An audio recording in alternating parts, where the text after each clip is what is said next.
A very good morning to all of you dear students. How are you all?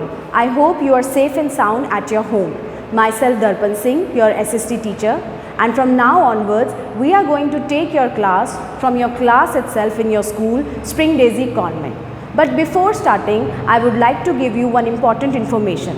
As per the CBSE guidelines, we have deducted some of your syllabus. The deducted syllabus will be soon given to you.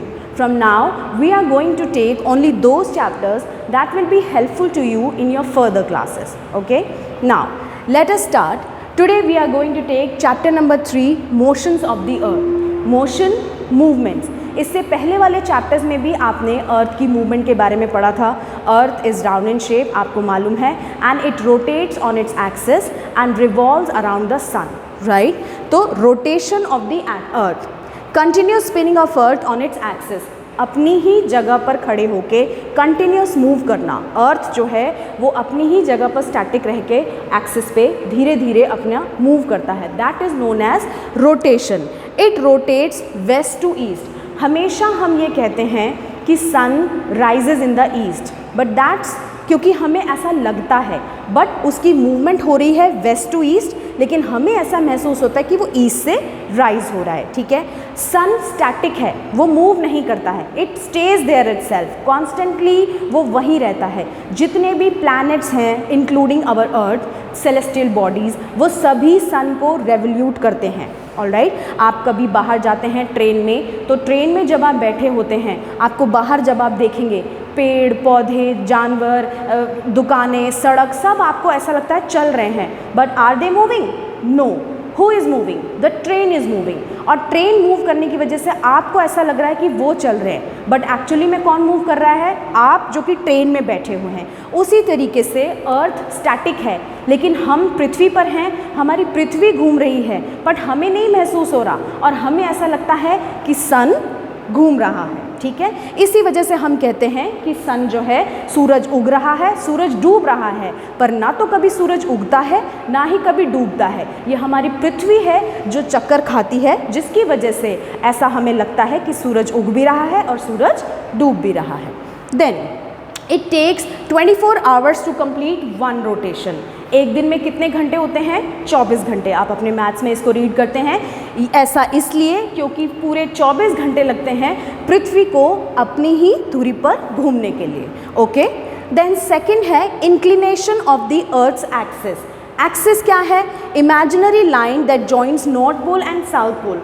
हम अपने आप को geography के according globe को study करने के लिए हमने एक इमेजिनरी लाइन बनाई है, जिसको कि हम एक्सिस कहते हैं, जो कि नॉर्थ पोल और साउथ पोल से कनेक्टेड होती है. It is an imaginary, imagination हमने सोची है, इमेजिनेशन लाइन है वो.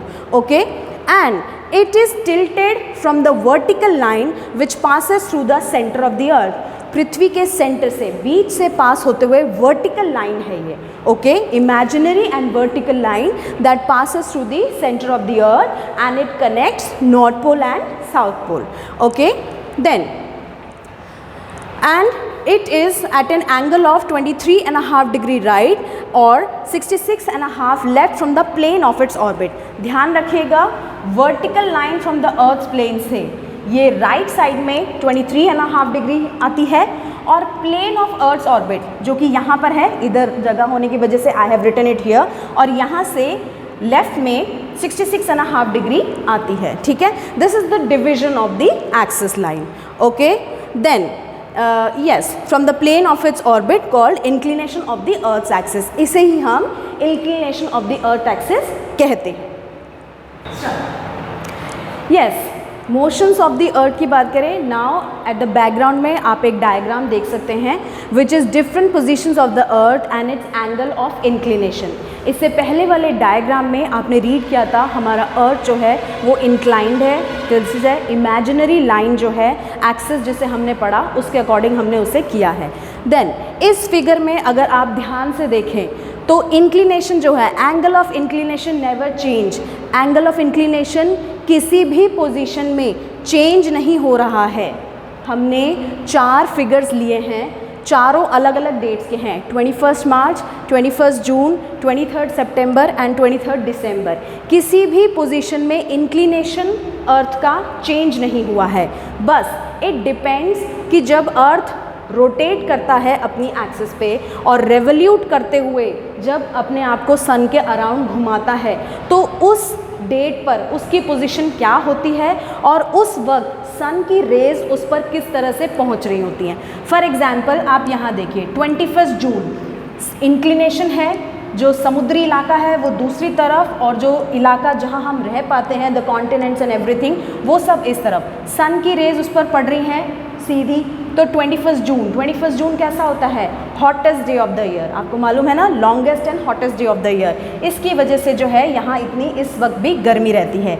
Then coming back to these two diagrams, 21 March and 23 सितंबर, अगर हम ध्यान दें तो मिक्स है, थोड़ा ओशन पोर्शन आ जाता है इधर, थोड़ा पृथ्वी वाला पोर्शन आ जाता है। तो मौसम कैसा रहता है दोनों सीजन्स में, अच्छा, ना बहुत ज़्यादा हीट नहीं होती, बहुत ज़्यादा कोल्डनेस नहीं होती, बरसात भी होती रहती है, मतलब मौसम ठीक रहता है 21 March and 23 December.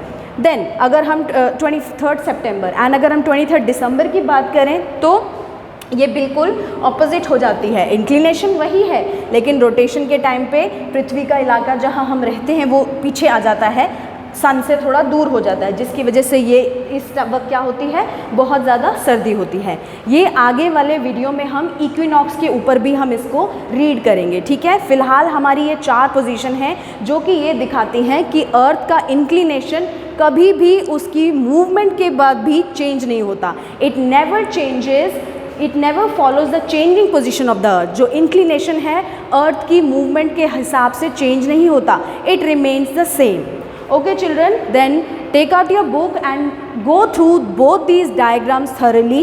In the next video we will continue with the chapter.